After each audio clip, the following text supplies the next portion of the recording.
Okay, refer to diagrams 3 and 4 up above. Draw the midline on each diagram. There's a formula for midline that is very simple to do. The only problem with it is it looks an awful lot like the amplitude formula. The midline is maximum plus minimum divided by 2. In other words, the midline is the average of the max and min of your wave. So let's see if we can put that to work up here.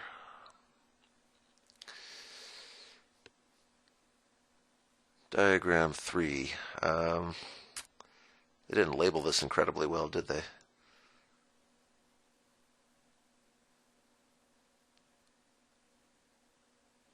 I'm going to have to assume that that is 2. Given that this valley goes 1 unit down, I have to assume this hill goes 1 unit up. I'm not real happy about that, especially in an example where we're supposed to be pretending we don't know where the midline is, but I don't have a lot of choice here.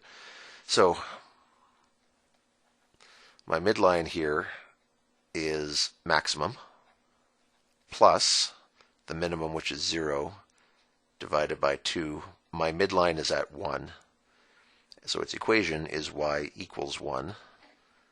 And of course, that means it looks like that. And you know you've drawn your midline well when the parts of the sinusoid that are above it and the parts that are below it are equally big and look like mirror images of each other. So let's try that again. This other wave, midline is the maximum, which seems to be 0.5, plus the minimum, which is, these people did not do a nice labeling job here, and it's making me grumpy. I guess that's got to be minus 1.5. I know it is because the normal sine wave has a minimum at -1, and this one's half a unit lower, but still they should be labeling these better for an example about midlines. Okay, so max plus min divided by 2.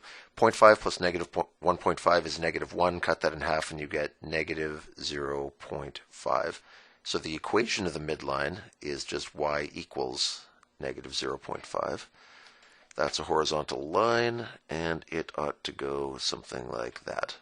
Again, you can see that the hills above the midline and the valleys below the midline are equally sized. That means you probably did it right.